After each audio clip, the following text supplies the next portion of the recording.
左右，左右这个词有3个基本用法。第一个是方位，就是左边和右边。比如说骑马的时候，左右拉缰绳就可以控制马的方向。左右拉缰绳可以控制马的方向。左右拉缰绳可以控制马的方向。过马路之前，先看看左右有没有车。过马路之前，先左右看看有没有车。先左右看看有没有车。先左右看看有没有车。第二个，当名词来用，是指身边或者身边的人，这种用法比较书面。比如说，是谁陪在你的左右？是谁陪在你的左右？再比如说，大明星的左右都是保镖。大明星的左右都是保镖，就是说他的身边。第三个是当动词来用，指操控、控制。比如说，我不喜欢有人左右我的想法。我不喜欢有人左右我的想法。他已经念大学了，没必要左右他几点回家。没必要左右他几点回家。这个决定是我自己做的，没有人左右我。这个决定是我自己做的，没有人左右我。没有人左右我。第四个和上下差不多。我上期说过，上下这个词有个用法，就是大概。比如这件衣服100块上下吧，这件衣服100块左右吧，都是一样的，100块钱左右上下。我2点左右能忙完工作。我2点左右就能忙完工作。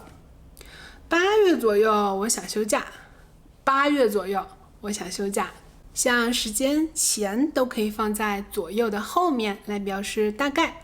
你看，就是因为上下和左右是差不多的，它表示大概，所以很多成语啊，它们是相通的。比如上下逢源，你也可以说左右逢源。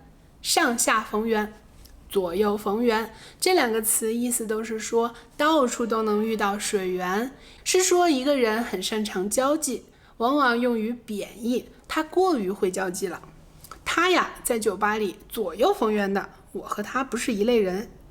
比如他呀，在酒吧里左右逢源的，我和他不是一类人。他在酒吧里左右逢源的。还有，它也像上下那样能表示范围，所以呢，就有这些词：左顾右盼，左顾右盼；左思右想，左思右想；左右为难，左右为难；左拥右抱，左邻右舍。你看，左顾右盼，左思右想，左右为难，这些词都表示犹豫。第一个词表达动作会更多一些。他左顾右盼的，在等谁呢？他左顾右盼的，在等谁呢？走路你就好好走路，不要左顾右盼的，不要左顾右盼的。左思右想是说心里面的想法，内心的活动。比如我左思右想了好久，还是给他打了个电话。我左思右想了好久，还是给他打了个电话。和你在一起，不用我左思右想的，你拿主意就好了。不用我左思右想的，你拿主意就好了，我听你的。左右为难，意思是这样也不行，那样也不行，也可以表示让某个人陷入了难处。今晚和谁看电影呀？他左右为难的，拿不定主意。他左右为难的，拿不定主意。你不要让我左右为难好吗？今晚我真的要加班。你不要让我左右为难好吗？今晚我真的要加班。你不要让我左右为难好吗？今晚我真的要加班。如果你爱他，就试着理解他的行为吧，不要让他左右为难。不要让他左右为难。接下来这个左拥右抱，我觉得不是个什么好词儿。谁会左拥右抱呢？一般是男的吧。他去酒吧总是左拥右抱的。他去酒吧总是左拥右抱的。你会左拥右抱吗？是不是每个男人都想左拥右抱呀？我觉得也不一定吧。左拥右抱，下面这个左邻右舍，它是个名词，意思就是邻居。左邻右舍，你不要买钢琴，左邻右舍会被你吵到的。左邻右舍会被你吵到的。买电钢琴吧，不会影响左邻右舍。电钢琴不会影响左邻右舍。他很开朗，在电梯里会主动的和左邻右舍打招呼。在电梯里会主动的和左邻右舍打招呼。我和左邻右舍的人有时候会点头微笑。我和左邻右舍的人有时候会点头微笑，但我们不会像外国人那样问好，基本上只是点头微笑。像这样，我在公司里遇到的同事经常是面对面走过，看着是熟悉的面孔。有些人他不是冷漠，或者他心情不好，他只是不爱打招呼。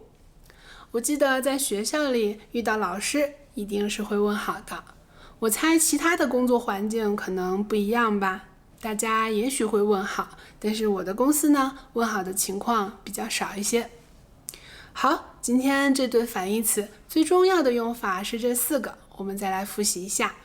第一个是方位，就是左边和右边。开车的时候要经常看左右后视镜。要经常看左右后视镜。第二个，当名词来用，是指身边或身边的人。他看起来有很多女朋友陪在左右呢。他看起来有很多女朋友陪在左右。老板的左右至少要配2个助手和司机。老板的左右至少要配2个助手和司机。老板的左右至少要配2个助手和司机。老板的左右至少要配2个助手和司机。第三个，当动词来用，指操控、控制。比如，你不要左右他的想法。你不要左右他的想法。别左右他几点回家。别左右他几点回家。第4个，和上下差不多，左右也可以表示大概的意思。大概。比如，我今天打算10点左右就回家。我今天打算10点左右就回家。周末有10个人左右一起去爬山。周末有10个人左右一起去爬山。好，今天的内容就是这些啦。我们下期说前后，前后这对反义词。拜拜。